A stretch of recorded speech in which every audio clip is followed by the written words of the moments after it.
They say lies can bend a story, but the truth has a way of snapping it back. Deborah Burge sat across from detectives and insisted. I didn't talk to him on the phone no more after that. What about text messaging? I think I did text. Vagueness meant to shield her. The detective didn't shout. He leaned on precision. Hold on. Let me explain something to you, okay? You're saying you think, okay? I'm telling you I know. I know. Okay? So there's two things I've told you. Help yourself and tell me the truth, and let's get this straightened out and help you, okay? There's no use you sitting here telling me a damn lie when I know different. This is cognitive load theory at work, stretching her memory to expose strain. Her lie wasn't erased, it was magnified. But the pertinent questions are who this demonic woman is, what happened on July the 17th, 2013, and how detectives psychologically trap her with a perfect bait. Did you put your clothes in the washing machine? Why? Because he told me to. Did you have blood on? Welcome back to my channel. I don't have many followers, but your single comment is a ray of hope for me.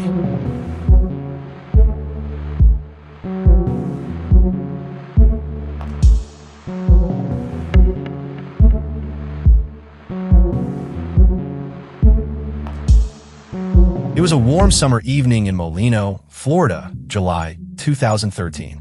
The small town was quiet, humid air hanging heavy, with the usual sounds of cicadas buzzing through the night.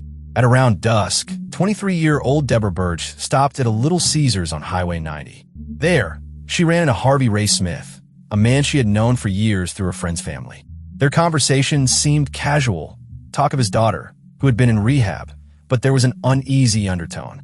Smith had always been flirtatious, often making comments that left Deborah uncomfortable. Later that night, Deborah went home, where her boyfriend, 24-year-old Zachary Greer, was waiting. Fueled by alcohol and jealousy over Smith's advances, Zach hatched a plan to rob him. Deborah, under pressure, lured Ray back to her driveway with friendly texts. As night fell, the plan turned violent. Smith was ambushed, attacked, and fatally injured near the end of the driveway. His body, bleeding and lifeless, was stuffed into the trunk of his own car. Greer and Burge drove the vehicle away, later cleaning it and discarding evidence. They moved between motels with Deborah's children in tow, trying to cover their tracks. But the story unraveled quickly. So, the cops brought Deborah in for interrogation, and today we will focus on the psychological elements of this interrogation. Thursday, did you eat pizza? Pizza Thursday. Yes, I did. Where was that at? On our way back from Pace. We were eating in the car.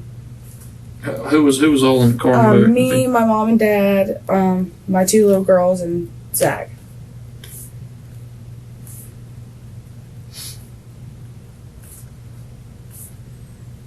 Both your little girls, who were their fathers?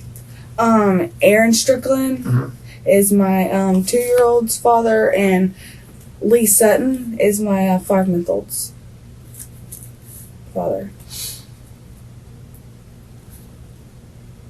Okay.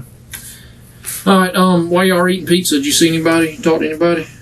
Yes, I did. Ray. Okay, Ray Smith. Okay, what was that conversation about?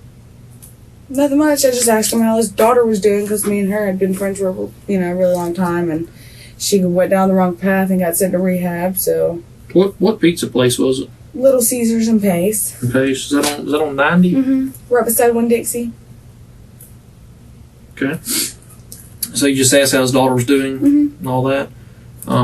What else was talked about? Nothing. Okay, well, I want you to understand something, okay? It's very important. And I know you say you're scatterbrained on things, but I want you to understand it's very important that anything that you can remember or anything that was said or anything that took place, it's important, okay? And you have to make sure that when I ask you a question, that number one, you're 100% honest, okay? And number two, that you don't give me half of the story, okay? I'm going to tell you. But let me finish what I'm telling you, okay? Because I just want to make sure you understand me 100%, okay? There's two things that can get you in trouble today, okay? One of them's telling a lie, and the other one's blowing smoke up my ass, okay? Neither one of them are going to happen, correct? Correct. You're going to be 100% honest. Yes, okay? I promise. We're not leaving anything out. No, sir. Right? Right. You with me? I'm with you. 100%. Yeah. Okay. The detective begins by warning Deborah that lying or blowing smoke will only hurt her.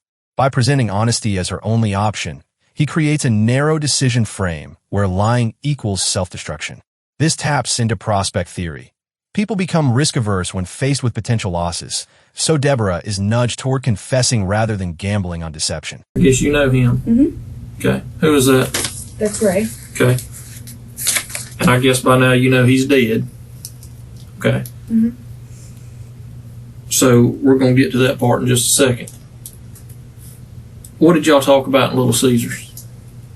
His daughter, that's all. Okay. I've known his daughter for a really long time. And she got sent to rehab, like I said, so I was just asking how she was doing when she was coming home and, you know, a couple things like that. But Have you talked to him before? Mm-hmm. Okay. He calls my mom's phone or my dad's phone and, you know, talks to me every now and then, but it's not really much. Maybe like once a month or twice a month. That was the first time I had seen him in forever. Y'all ever messed around? No. Okay. After the incident at Little Caesars, when was the next time you talked to him? He called my mom's phone. I can't remember the time because we were eating pizza in the car with the kids. And he called my mom's phone on our way there, and just I guess to see what I was doing. On the way where? Back home. Okay. And So right after y'all talked. Right after I seen him at Little Caesars, we left, and about maybe 20 minutes later, he called, to see if I was in Pace anymore, because he knew that I didn't live in Pace. I lived in LEMMiNO. Mm-hmm. And I guess he was seeing he asked if I was hanging out in Pace or anything, and I told him no, I stay in LEMMiNO with my kids and my mom and dad. Okay, after that, did you talk to him anymore? Mm-mm. I didn't talk to him on the phone no more after that. What about text messaging? I think I did text. Hold on. Let me explain something to you, okay? You're saying you think, okay? I'm telling you I know. I know. Okay? So there's two things I've told you. Help yourself and tell me the truth, and let's get this straightened out and help you, okay? There's no use you sitting here telling me a damn lie when I know different. Be honest. Help yourself, girl. You got an opportunity to tell the truth and help yourself, and you'd rather sit here and lie to me. Sorry. Help yourself. This is your opportunity to tell the truth. Get it off your chest of what happened. I don't want to be away with my kids. Hey, then help you talk. Tell me what you know. When you sit here and lie, that's where you get trouble. Accept responsibility for what went on. You have an opportunity to stand up and say, hey, a mistake happened. What can I do to fix it? Here is your chance. That's why we're trying to be nice, and we called you. We wanted to talk to you because we want you to be able to tell us the truth. The truth is the only thing you can sit here and tell today that's going to make you feel better. Don't sit here with something on your conscience that you need to let off of it. By telling her she can help herself only if she's truthful, the detective gives Deborah a false sense of autonomy. In reality, her choices are heavily constrained. This aligns with self-determination theory. When people feel some control over the process, even if limited, they are more likely to comply voluntarily. What'd y'all talk about in Little Caesars? He kept looking at my shirt. Okay. And he kept telling me that I had nice everything else, and any other time that he called my phone, he was always hitting on me, and he always made me feel uncomfortable.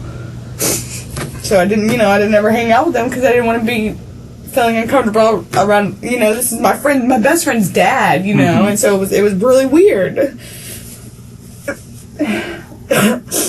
I left whenever we left Little Caesars. Like I said, he called. We were going down the road, and he asked what I was doing and if he can come hang out, and I told him no, and then I told Zach what he had said to me, and I guess it had made him mad or something, and he asked me to have the dude come to our house. He asked you what? He asked me to ask the dude come to our house to hang out. So he comes to the house to hang out, and we were sitting in his car hanging out with him. And my kids, I walked inside to check on my kids, and they were awake, and I stayed inside with my kids. I don't know much after that. I went back inside to hang out with my kids, and that was it. What happened when you came back out? When I came back out, well, I was texting his phone telling him to tell Zach to come here and to tell Ray to leave because he was making me feel uncomfortable. Because he took me to the store and he kept trying to stick his hands down my pants. Where was Zach at when that happened? In the back seat of the car. And I guess he's seen or whatever, you know, and I guess it made him mad. Well, whenever I come back inside, I kept texting and telling him to come back, to come inside, and I don't know what happened after that. Okay. When you walked back outside, what happened?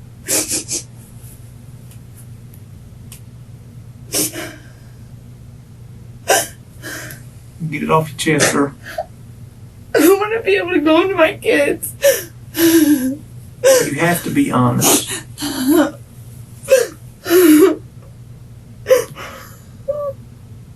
What happened when you walked outside? He told me that he was going to try to rob him for all of his money. Did he have a lot of money? I don't know. I don't know how much money he had. And Zach told you that? Okay, what happened next? When I told Ray to leave, I texted his phone and told him to leave.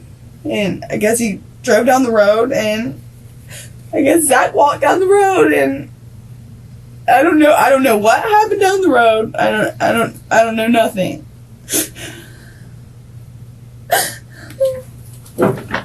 Deborah is allowed to explain events in her own words without immediate interruption. This is deliberate. A free-flowing story increases the likelihood of contradictions later. The method is grounded in cognitive load theory. Lying requires more mental resources than truth-telling, so extended narratives eventually strain working memory, causing slips and inconsistencies. What happened next? He asked me to walk to the end of the road with him. And I walked down there and I started freaking out. Why did you freak out? Because he was laying there dead on the ground. Okay. Did you see how did he kill him? I don't know. He didn't. I don't know anything. I don't know. Okay, what happened next? He put him in the back of the car, and then he made me drive the car. In the back? Hold on, slow down. Okay, slow down. Take you a breath. When you say in the back of the car... In the back of Ray's car. Like, the back, is that like... In the trunk. Okay. Did you have to help him put him in? No. You didn't put him in there? Mm-mm. He did? Okay. I'm not a bad person. Hey, nobody's saying you are. Okay. The reason we asked you to come down here, and the reason you came down here on your own, and we didn't go up there and kick in your door or nothing like that, is because we think you got caught up in a messed up situation. Okay? You got caught up in a bad situation, and we're here to try and right that situation. Okay? So what happened after... He told me that I had to drive the car to Pensacola. He made me go down there and load my kids up. And we had to drive the car to Pensacola. And then we went to the Motel 6 and he made me go in there and get a room. Okay. And then the next morning we woke up and he called my friend Lauren Rockwell to come pick us up. She took us down to the Queen Mary down the road. Mm-hmm. And we got another room there. Okay. Well, we had to be out of there by 11 o'clock the next day. Mm-hmm. And I called Gene and told him that I didn't have no place to go, so can me and the kids come hang out with him? And he said, yeah. Well, Gene come up and one of his friends, I can't think of his name, come up to the room and to pick us up. Well, Zach was nowhere to be found. Me and Gene were sitting there, and people down the hallway were causing problems or whatever. Where does Gene stay at? In Florida Town. It's the same guy. Okay. From earlier, but... Hey, what's Lauren's phone number real quick? Detectives downplayed Deborah's role, portraying her as a frightened mother caught up in a mess rather than a killer. This is an example of minimization, a psychological lever that makes confessions feel less incriminating. It reflects neutralization theory. People confess more readily when given justifications that reduce their perceived moral blame. I know. Hey, calm down. Deborah. Or do you go by Deborah or Leanne? Leanne. What you gotta understand is you're doing right. Scared. Okay. I know you're scared. Leanne, look at me. You're doing right, okay? And we're gonna work through this. But we're just gonna slow down. We're gonna take it step by step and just answer a couple more questions, okay? Look. You didn't kill that boy. You just told me he did, okay? I did it. So you're going to help us make this situation right, correct? All right. What were you wearing that night? I had a jacket on that had some pink in it, but I can't remember if I had pants on or shorts on. Okay, that's fine. That's fine. All right. Do you remember what Zach was wearing? Yes, he had on my ex-boyfriend's jacket and his shoes. What kind of jacket was it? A black jacket and a black pair of Nikes that didn't even belong to him. Okay. All right. Do you know where he put that? Nope. Okay. The black jacket. What type of jacket was it? Are we talking leather or like a... It's like a work kind of jacket. Okay, like a work jacket. The clothes that he had on underneath it, I think it was a blue shirt or something. Mm-hmm. I'm not sure if my mom's even done laundry or anything. Everything might still be back there in the washing machine. He told me that I better go put everything in the washing machine. And I was scared. I didn't know what to do. I was just listening to what I was told. I don't get in situations like that, you know. What was the conversation when you were driving up to the hotel?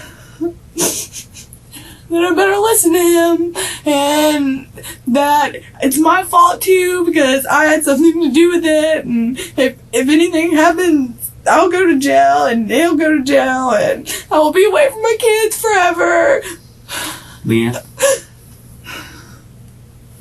what this boy has done, I know, is put you in a bad situation, and he's trying to make you feel responsible for it. But you're not responsible for his actions, are you? No, if that would... And he hasn't treated you fair. That's my best friend's dad. I would want somebody to do that to my dad, you know? Mm-hmm. And what he's done to you isn't fair, is it? No, it's not. He did this, and then he left you. He left me. So what we're going to do is we just got a couple more questions we're going to work through, okay? Finally, the detective isolates Zach as the bad actor, assuring Deborah that she didn't kill anyone and that she's doing the right thing.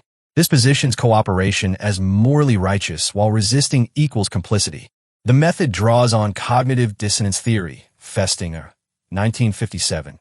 If Deborah views herself as a good mother but refuses to help, the psychological discomfort pushes her toward disclosure to reduce dissonance. I told him he had to leave. I guess Zach had left whenever I told him he had to leave and walk through the woods. And I guess when Ray was backing up or something... He didn't tell me anything. I wouldn't have let that happen to my house or my kids, you know? What do you mean by he walked through the woods? I thought Zach was with Ray. No, Zach walked through the woods. Okay. Do me a favor. I'm sorry. I'm just a little confused. I know. I'm confused too. Okay. Just, like I said, we're going to take this step by step, okay? Leanne, look at me. You're doing right here. You're really hard. Okay, you got put in a bad situation and we're making it right. Right? So y'all went up to the store. We went to the store. Who all went in the store? Just me. Okay. And Ray and Zach sat outside in the car. Okay. When you left the store, where'd you go? Home.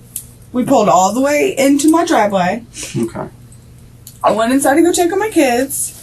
And like I said, my kids were awake. So I texted Ray's phone telling him that my kids were awake and I wasn't coming back out there, you know, until tell Zach to come back inside. Well, I guess when Ray left, Zach walked down the side of the woods and... So did Zach come back to the house?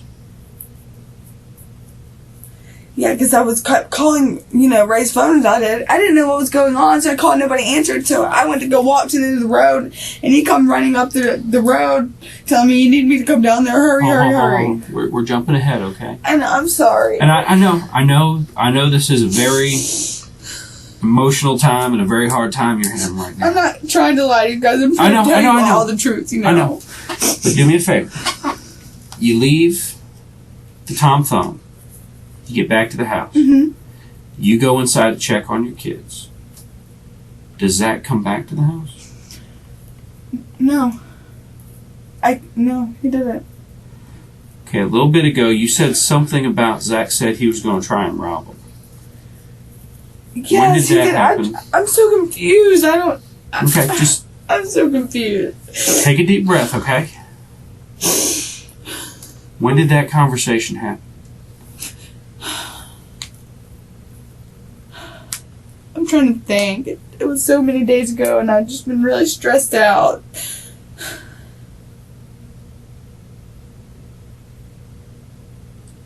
I think he said he was going to rob him when he got mad because I told him that what he was saying to me.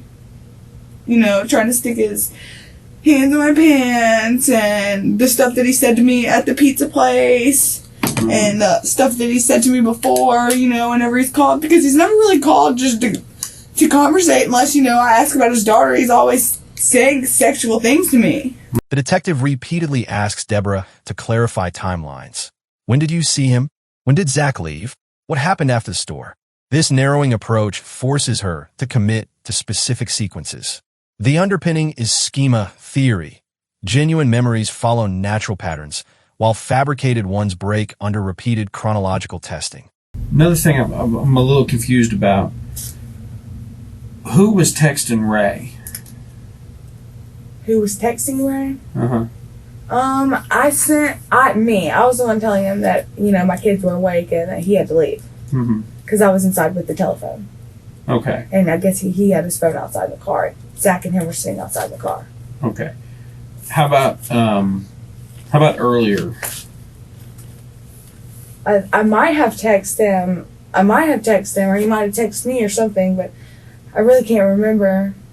At what point did Zach start talking about robbing Ray?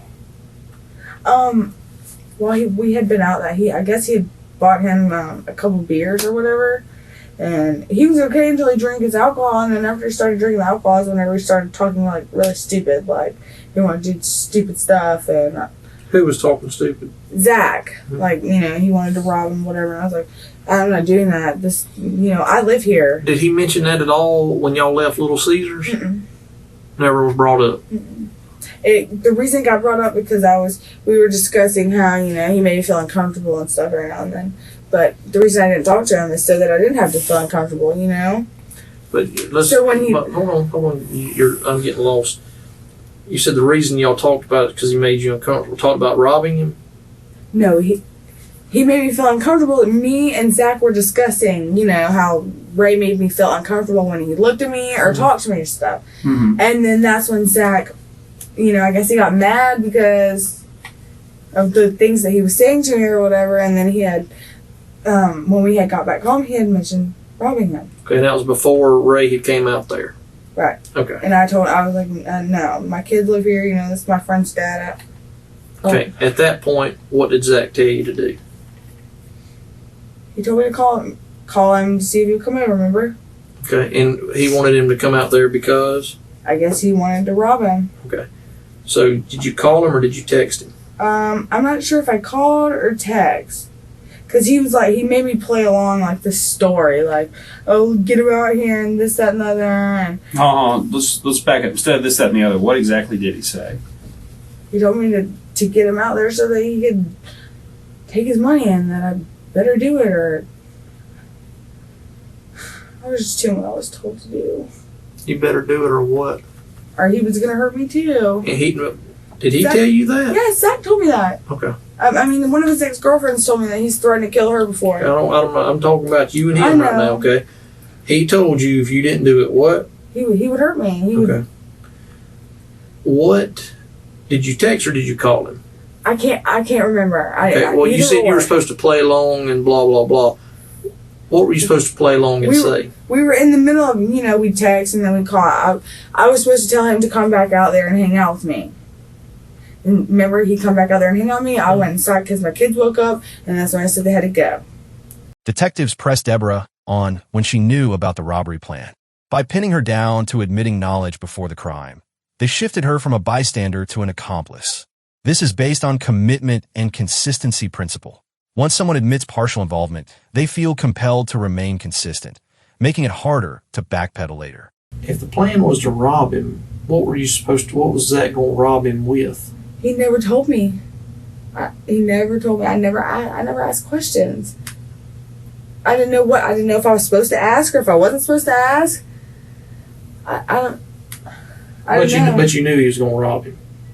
Yeah, he told me he was going to rob him, but And you knew he was going to do it. I didn't think he was going to do it. No, I did really. Honest to God, I did not think that it would. But you still called him to come up there, and you still flirted with him. You played along with it. Right, and then I got a weird feeling or whatever, and I was like, I don't want to do this, and I went inside, and that's when I texted Ray and said, my kids are awake, you gotta leave. Was he supposed to rob him before y'all got to the store?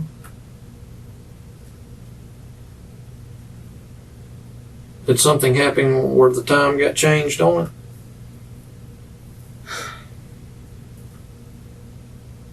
it? Mm-mm. I guess we just... I'm not sure. I think he wanted us to ride so that I guess Ray would be comfortable around him. So if he rode with him, he'd be okay. He'd be comfortable because he knows me, but he doesn't know him.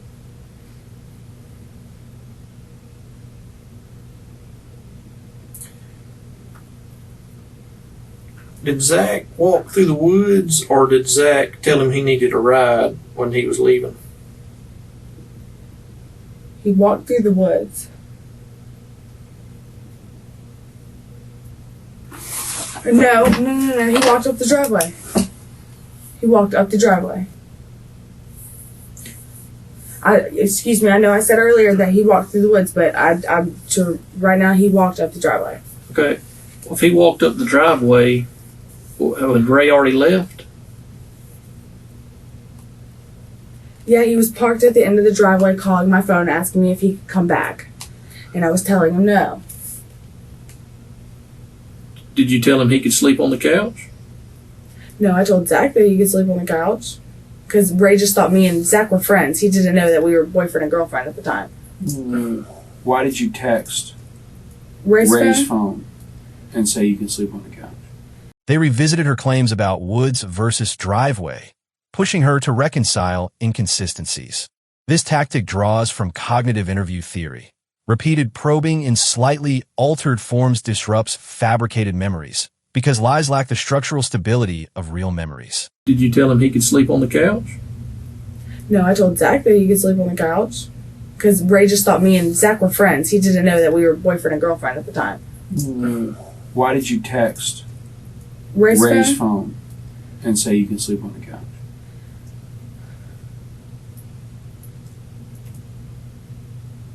Just in case you don't understand, we've got all the text messages. So. I know, and that's what Zach told me, that you're gonna go down regardless because they have all of his cell phone information stuff. Yeah. I need you to listen to me, okay? I know. Why did you text Ray and tell him he could sleep on the couch? I didn't tell Ray he could sleep on the couch. Why did that text message come into Ray's phone from your phone? I texted and said that Zach could come sleep on the couch. Why would you tell Ray that Zach can sleep on the couch if Zach is not with Ray? Because Zach told Ray that he got locked out of his house. And that he lived down the road. We weren't boyfriend and girlfriend. We were just friends. So I texted and said, tell Zach he can come sleep on the couch. And then Ray kept trying to get me to come back outside. So, and I didn't. Was Zach going to take him somewhere? Or was Ray going to take Zach somewhere? Mm-mm. So, when you're texting Ray,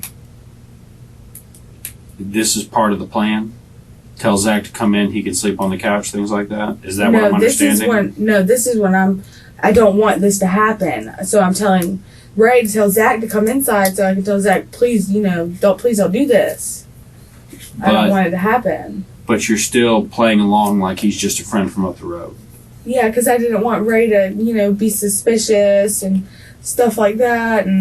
But you knew right then that he was fixing to rob him. You knew that was when it was fixing to take place? Not right that second, I didn't think. But you knew it was coming. I knew it was going to come, but I didn't. When Deborah claimed certain things, detectives referenced text messages and her own phone trail. This forced her narrative into alignment with hard evidence. This leans on reality monitoring theory. Real memories are sensory-rich, while false accounts lack external anchors. By contrasting her words with evidence, they highlight fabricated gaps. I think a lot of what's happening... Listen to me, okay? I'm really scared. That's what's bothering me. Listen to me. Leanne, take your head out of your hands and look at me. Sit up. Sit up. Okay. Like this man told you, the best thing that you can do for you and your family is to come in here, tell the truth, shoot us straight, and tell the truth. I'm trying. The reason you're getting so confused right now is because I think you're trying to tell the version of the story that sounds best for Leanne. Now, I'll tell you, being in this room, you can tell 1,000 truths. All of that help can get destroyed by one lie. I know. When Deborah stumbled, the detective told her the reason she was confused was because she was trying to tell the version that sounded best for her. This is a subtle accusation wrapped in empathy.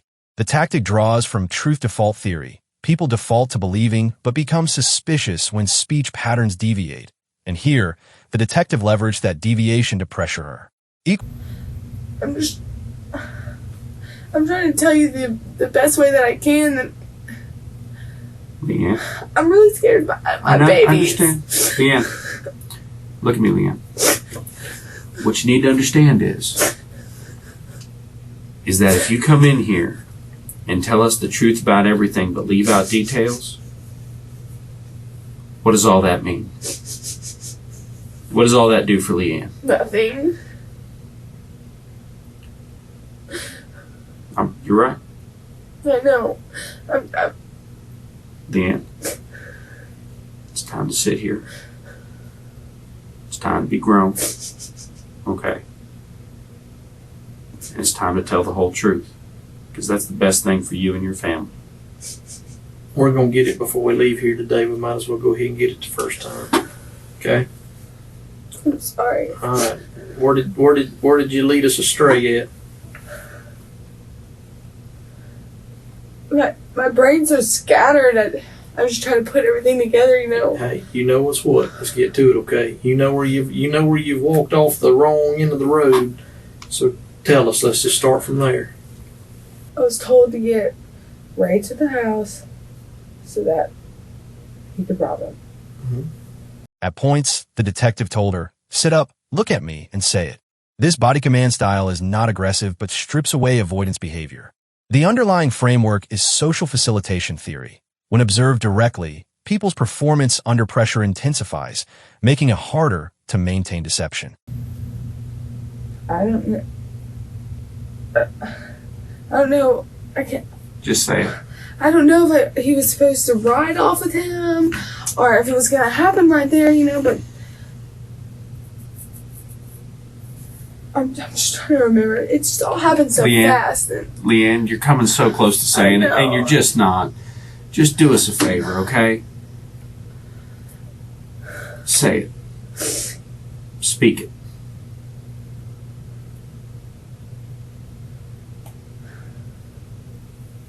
Remember I told Ray to leave. Remember I said Zach walked up the driveway. First I said he walked through the woods, but he really did walk up the driveway. Okay. Well, I kept calling Ray's phone because I didn't, tell Zach to come here because I was trying to prevent anything from happening. Well, they stopped answering. And it scared me. I didn't hear no noises at all. So I started walking up the driveway. And then as I'm walking up the driveway, Zach comes back and he's like, "I need you to come down here and help me. I need you to come down here and help me. Please don't freak out. Please don't freak out." But as soon as we got into the light, he showed me the blood all over his hands. And then when we got to the end of the driveway, I seen blood everywhere. And I couldn't do it. Couldn't. I just stood there. I was like in shock. Mm-hmm. What happened next? I walked back to the house while he drove back to the house after he put the Ray in the trunk. Did you see him put Ray in the trunk? Mm-hmm. Was Ray still moving? Yes, he was making noises. He put him in the trunk by himself? Mm-hmm. You sure? Yeah. I couldn't. I was like traumatized. I was in shock. Okay. I couldn't do it. And that was the whole reason he wanted me to go up there, was just to help him. And you saw no weapon?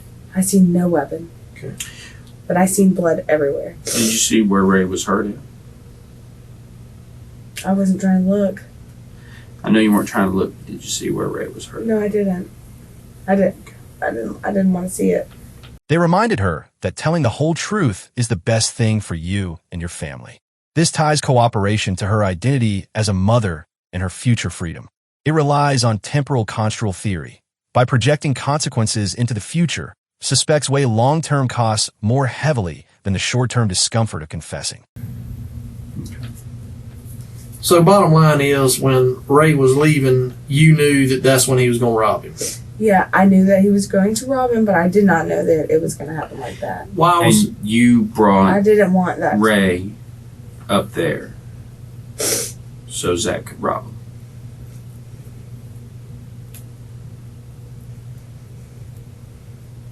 I told him not to do it. what was I had a weird what, feel. I didn't want him to do it. I did not want him to hurt him. what was your reason for texting Ray to come out there Because Zach told me to to get rob him out there. Okay, to rob him. Right. Okay, so you knew when you texted him the reason he was coming was to be robbed. Yeah, but Okay. I tried to prevent it anyway. But that's the Any way reason. possible. But you're missing what I'm saying. I know. That's the reason he came out there, was so he could be robbed, right? Is that a yes? Zach never mentioned one time killing him. Leanne? He went and The grabbed one next- of my dad's tools and said that he was going to hit him in the head with it. I'm not sure where this. What kind of tool was it? You know how an air compressor goes to the end of this long thing like that? It's one of them. Where's that at? I don't know. He might have put it back inside. He might have threw it up. You know, he might Where- have disposed Where of did he get the tool from? my dad's tools that were outside underneath the shed. The shed that's up by the. No, the one right beside the house. He's And got when was that? before Ray got there.